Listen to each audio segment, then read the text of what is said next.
In an unexpected twist on Gold Rush, Tony Beets finds himself seeking assistance from Parker Schnabel after a devastating flash flood wreaks havoc on Monica Beets' mining operation. This dramatic plea for help, however, is tinged with tension from their storied past, and Parker's refusal could signal an act of revenge. The mining season on the Klondike has always been fraught with challenges, but Monica Beets and her crew never anticipated the disaster that struck their operation. A sudden and violent flash flood threatened to derail months of hard work, leaving Monica and her father, Tony Beets, scrambling to save their claim from complete devastation. This unforeseen crisis would lead to a tense standoff between Tony and his rival, Parker Schnabel, in a dramatic clash that would send shockwaves through the mining community. The flood hits hard. The chaos began with an unrelenting surge of water flooding Monica Beets' mining claim. The source of the flood was traced to a neighboring miner's settling pond, which had burst and unleashed a torrent of water downstream.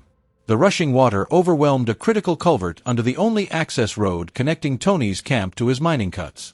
Without immediate intervention, the road, and Monica's entire operation, would be lost. Monica was quick to respond, rallying her team to assess the damage. "This water is everywhere. It's going to shut us down," she exclaimed as her crew worked frantically to stabilize the road. The culvert, which was meant to channel water safely, was completely overwhelmed, and the rising floodwaters threatened to erode the road entirely. Using heavy machinery, the crew began piling dirt onto the culvert in an effort to divert the water. The situation was dire, and every moment counted.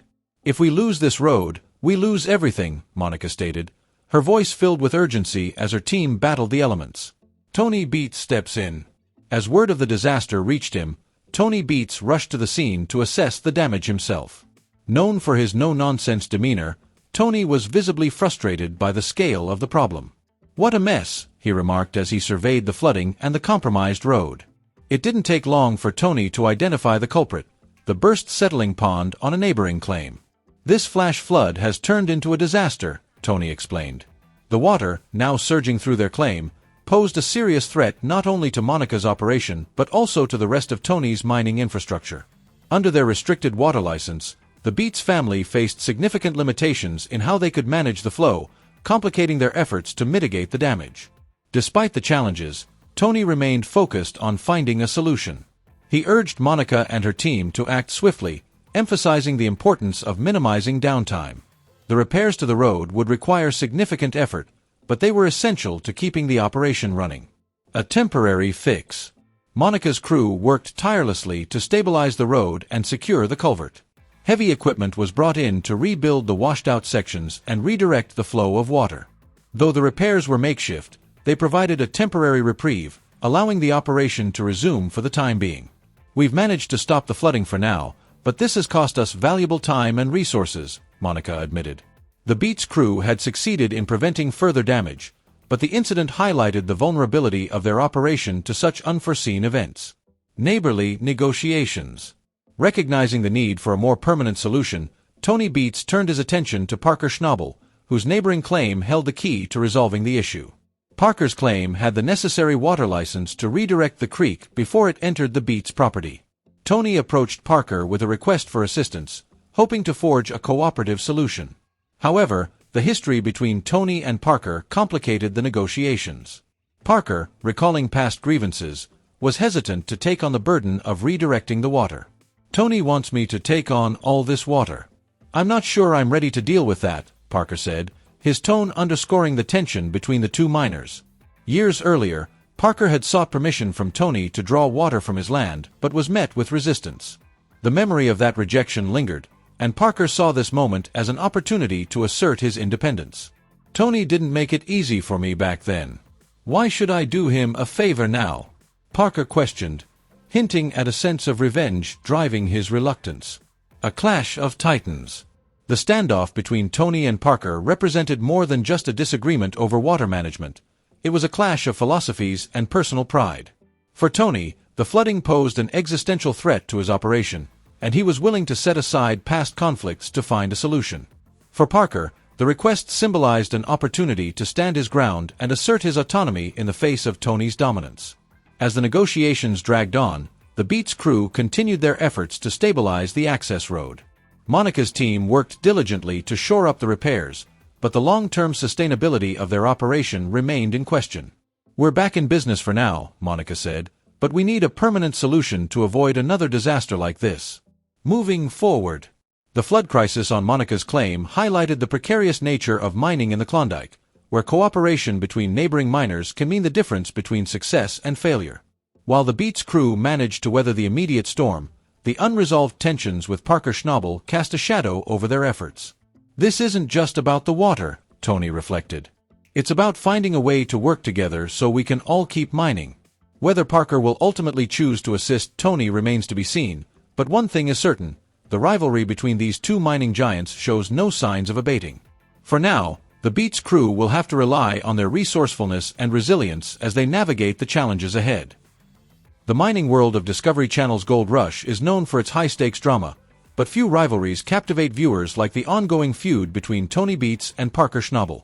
Two of the most prominent figures on the show, their contrasting personalities, approaches to mining, and competing claims have created a powder keg of tension over the years. A clash of titans. Tony Beets, dubbed the Viking for his rugged demeanor and no-nonsense approach, has been a mining icon for decades. With his vast experience and formidable presence, Tony runs his operations with an iron fist. On the other hand, Parker Schnabel, the ambitious young miner, is equally formidable. Despite his youth, Parker has consistently pushed boundaries and broken records, earning respect and resentment in equal measure. While both miners share a relentless drive for gold, their similarities have only fueled their rivalry. Their feud stems not just from competing claims but also from their differing mining philosophies. Where Parker emphasizes efficiency and innovation, Tony is rooted in traditional methods, often trusting his gut over technology. The Water War, a flashpoint in their feud. One of the most recent flashpoints in their rivalry arose when Tony Beets faced a significant flooding issue on his claim. A neighboring miner's settling pond burst, causing a flash flood that threatened to shut down Monica Beets' operation and wash away crucial access roads. With water licenses tightly regulated, Tony turned to Parker Schnabel for a solution, hoping to divert the creek using Parker's claim. However, Parker's response reignited old wounds. Recalling past instances where Tony had been uncooperative with sharing resources, Parker was reluctant to help. "Tony wants me to take on all this water, but I remember when I needed water access, and he refused," Parker said. This refusal was seen by many as an act of calculated revenge, leaving Tony to deal with the crisis on his own. A history of tensions.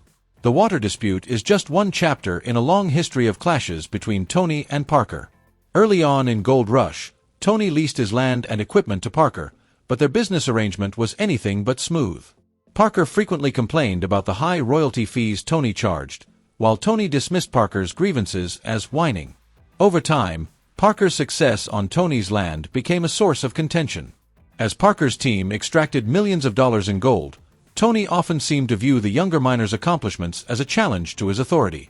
Their professional relationship soured further when Parker decided to expand his operations beyond Tony's claims, signaling his desire for independence. Different generations, different styles. Much of the feud can be attributed to generational and stylistic differences. Tony's old-school, hands-on approach often clashes with Parker's data-driven, strategic mindset. While Tony thrives on improvisation and instinct, Parker meticulously plans every aspect of his operations, using technology and analytics to stay ahead. This generational gap is also evident in how they treat their crews. Tony's gruff leadership style contrasts sharply with Parker's efforts to build camaraderie within his team, even as he pushes them to their limits. A rivalry that fuels the show. For Gold Rush fans, the Tony-Parker feud is a cornerstone of the show's appeal. Their fiery exchanges, strategic maneuvers, and moments of begrudging respect keep viewers hooked. Despite their differences, both miners share an unrelenting determination to succeed, and their rivalry has pushed each to greater heights. What's next? As Tony and Parker continue to stake their claims and pursue new opportunities, their feud shows no signs of cooling off. Whether it's disputes over land, water rights, or mining strategies, their rivalry is sure to provide more drama and intrigue in future episodes. While the two may never see eye to eye, their competition embodies the spirit of Gold Rush, relentless ambition, unwavering grit, and a thirst for gold that transcends personal differences. For fans, the question isn't whether Tony and Parker will clash again, it's when.